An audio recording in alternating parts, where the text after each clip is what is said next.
இசைக்கலைஞர்கள் எல்லாத்தையும் கௌரவப்படுத்துற விதத்தில் இன்றைக்கி முதல்ல கேட்ட பண்ணியிருக்காங்க மியூசிக்கல் அவார்ட்ஸ் அப்படின்னு சொல்லிட்டு அதுக்கு கோபி அவர்களுக்கும் அவருடைய டீமுக்கும் நன்றிகள் தெரிவிச்சுக்கிறேன்.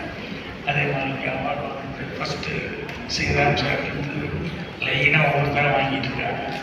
ஸோ வாங்குறவங்க எல்லாருக்குமே என்னுடைய வாழ்த்துக்களை தெரிவிச்சுக்கிறேன். நான் சினிமாவில் 2 விஷயத்துக்கு தான் பயந்துக்கிறேன். உங்களுக்கு என்ன தெரியும், ஒன்று டான்ஸ் மாஸ்டர். டான்ஸுன்னு சொல்லிட்டாலே உடனே அன்னைக்கு போகிற டென்ஷன் ஆகிடும். என்ன போனேன் என்ன சொல்கிறாங்க என்னவோ அப்படின்னு சொல்லிட்டு அவங்க வராத சினிமாவில் நான் வழி இல்லை அப்படின்னு சொல்லிட்டு அடுத்தது இன்னொன்று எதுக்கு பயந்தேன் அப்படின்னு சொன்னீங்கன்னா இந்த மியூசிக்கில் தெரியாமல் உள்ள வந்துட்டேன். அது வந்ததுக்கப்புறம் இன்னும் வேலையாகிடுச்சு. ஏன்னா ஏதோ ஹம் பண்ணி டியூன் பிடிக்கிறதுங்கிறது வேற, ஆனால் அதுக்கு பிஜிஎம் பண்ணுறதுதான் பண்ணுறது அப்படிங்கிறது அது அவங்களோட பெரிய அது அதுக்கப்புறம் தான் உள்ளே வந்ததுக்கப்புறம் தான் அது எவ்வளோ பெரிய கடல் அது தெரியாமல் உள்ள நுழைஞ்சிட்டேன் அப்படின்னு சொல்லிட்டு ரொம்ப ஃபீல் பண்ணேன். ஏன்னா அது நிறைய காமெடி நடந்தது உள்ளே போனால். நான் மியூசிஷியன்ஸ் பக்கமே நான் போக மாட்டேன். அந்த இன்ஜினியர் ரூம்லேயே உட்காந்துருந்தேன். கம்போஸ் பண்ணி அசிஸ்டன்ட் தான் நோட்ஸ் நோட் பண்ணிட்டு போவாங்க. ஏன்னா எனக்கு பயம் அங்கே போனேன். சின்னதாவா பெரியகாவான்னு கேட்டேன் என்ன பண்ணுறது, ஷார்ப்பாக ஃப்ளாட்டான்னு கேட்டேன் என்ன பண்ணுறது, பதில் சொல்லணுமே அப்படின்னு சொல்லிட்டு ஒதுங்கி கொண்டுக்குவேன். ஆனால் சிங்கர்ஸுங்கிற வழியில் நம்ம தைரியமாக பாட்டு சொல்லித்தானே ஆகணும் அப்படின்னு சொல்லிட்டு அப்புறம் போய் பாட்டு சொல்லுவேன். அதில் பாலு சாரோட ஃபஸ்ட்டு ஒரு பாட்டு பாடினேன். அவர் கேட்டு எல்லாம் பண்ணார். அந்த பாட்டு வந்து அந்த யாரோ சொன்னாங்க என்னன்னு ஒரு ஒன்ன கிளி இந்த வழி வந்ததுன்னு நிஜமா அது நிஜமாங்கிற பாட்டு.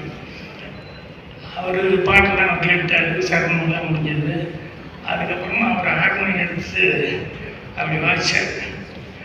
வாய்ஸ் அப்படி என்ன பார்த்து கேட்டார், எக்கட் சார் பட்டார் நீங்கள் B+ அப்படின்னாரு. நான் முடிக்கல, எனக்கு என்னன்னு புரியல. நான் என் அசிஸ்டண்ட்டை பார்க்குறேன். சார் என்ன கேட்டார், எனக்கு புரியலையே. அப்புறம் அவர் என் அசிஸ்டன்ட் சொன்னார், 7 சார் B+ ராகம் அப்படின்னு. ஒரு ராகமே எனக்கு தெரியாமல் நான் கம்போஸ் பண்ணிக்கிறேன். அவர் வாய்ஸ் பார்த்துட்டு கன்ஃபார்ம் பண்ணிவிட்டு அதுக்கப்புறம் கேட்டார். அதனால தான் மியூசிக்கில் போகிறதுன்றதெல்லாம் வந்து இன்னைக்கு வரைக்கும் அது ஒரு பயமாக இருக்குது. அதனால ஒரு மரியாதை இருந்துட்டு இருக்கு. இப்போ அமர் மாட்டிருக்கு. அமர் எனக்கு நான் அசிஸ்டண்டாக இருக்கும்போது அவர் மண்ணம் போட்டு பழக்கம். ஆனால் நல்லா பழக்கமானது எப்போ அப்படின்னு சொல்லி சொன்னால், இவர் தெரியாமல் ஒரு பாட்டு ஒன்று எழுதிட்டார் 16 செந்தூரம் பூவே எனக்கு வந்ததே அந்த சாங்கு. எங்கள் டைரக்டர் நாங்கள்லாம் அந்த செந்தூரம் பூவே எங்கடா கிடைக்கும்னு சொல்லிட்டு தேடிக்கிட்டே இருக்கிறோம். அவர் பாட்டு எடுத்தாலுமே சிந்தேவி டேட்டு இதெல்லாம் இருக்குது. பாட்டு எடுத்தாலுமே அவரும் சுற்றி தேடி இவன் எங்கடா எப்படி இருக்குன்னு எழுதுனாங்க. அது என்னன்னு தெரியல, செந்தூரம் பூவே எங்கே கிடைக்கும்னு தெரியல அப்படின்னு. அப்புறம் ஒரு நாள் காரில் அப்படியே வந்துருக்கும்போது தூரமாக சிகப்பாக தெரிஞ்சதையோ அது போய் பார்த்துருந்தா பக்கத்தில் என்ன.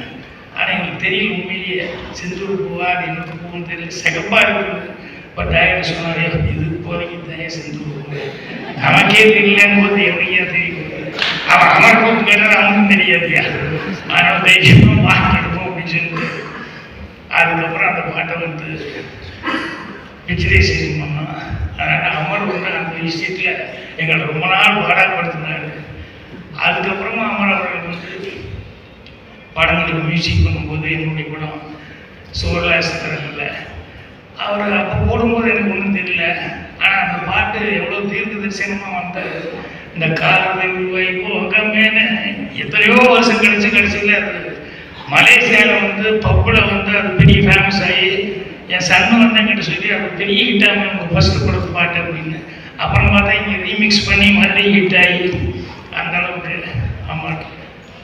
அதுக்கப்புறம் என்னுடைய மௌனகீதங்கள் படத்துலேயும் அவர் அந்த மூக்குத்தி பூமேல அந்த பாட்டு, அந்த மாதமும் மார்கழி மாதமும் பாட்டு. அதே மாதிரி எனக்கு எங்காவது நான் ஃபங்க்ஷனுக்கு போகிறேன்னா 2 பாட்டு போடுவாங்க மெயினாக.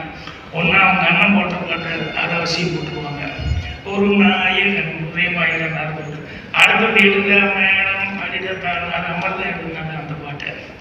ஸோ அமருட்டி பல விஷயங்கள்ல எங்கூட வந்து ட்ராவல் பண்ணாத அவ்வளோ இனிமையான நினைவுகளாக இருந்தது. அதே மாதிரி வந்து நமக்கு கருந்தரன் சாமி அவர்கள் இருந்தாங்க. அதே மாதிரி அந்திவரும் நேரம் பாவாத்தியார், அப்புறம் அந்திவரும் நேரம் ஒரு பாட்டு, அது ராஜேஸ்வர் டியூன் போட்டு அது வந்து நான் வந்து பார்த்து டியூன் மைண்டில் நிற்கணும்னு நல்லா இல்லைன்னு முதல்ல எழுதிக்க அப்போ அதை மைண்டில் நிற்கணும். அதனால் அமர்கிட்ட அந்திவரும் நேரம் வந்து இப்படி ஸ்டார்ட் பண்ண எப்படி நல்லா இருக்குன்னு ஸ்டார்ட் பண்ணிக்குவாங்க. பண்ணி முடிச்சுட்டாரு. ராஜாகிட்ட போனோடனே எவனை பாட்டுங்க ஐயா அவர் என்ன சொல்லல, ஆரம்பிச்சது அவருன்னு சொல்லல. ஏன்னா என்ன கேட்டது அந்திவரும் நேரத்தில் அவர் ஆக மாட்டார். அமர மாட்டிக்கிட்டேன் என்னங்கிட்ட என்ன மாதிரி அந்திவரு நேரத்தில் வர்ற ராகமானா எனக்கு அந்திவரு நேரம்னா மோகம் ஒன்று தான் ராகம், வேற ஒன்று ராகம் இல்லை.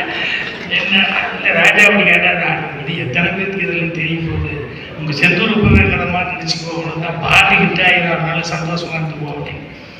அந்த மாதிரி வந்து அவருடைய ட்ராவலிங் அப்படிங்கிறது வந்து ரொம்ப சந்தோஷமாக இருந்தது. அதே மாதிரி அவர் பாட்டு எழுதுறதுலேருந்து அதுக்கப்புறம் வந்து படம் போட்டாங்க கரகாட்டக்காரன் டைரக்ஷன் இப்படி எத்தனையோ விஷயங்களில் வந்து அவரோட லீட் பண்ணியிருந்தாங்க. ஸோ அவருக்கு வந்து இன்னைக்கு அவார்டு அப்படிங்கும்போது அது ரொம்ப ஒரு சந்தோஷமான சமாச்சாரமாக இருந்துச்சு. அது மீண்டும் ஒரு முறை இந்த ஐக்கான கோபி அவர்களுக்கும் அந்த குழுவினருக்கும் எல்லாத்துக்கும் என்னுடைய நன்றி தெரிவிச்சுக்கிறேன். அதே மாதிரி உங்களுக்கும் இந்த என்னுடைய மனமார்ந்த நன்றி தெரிவிச்சுக்கிறேன். நன்றி.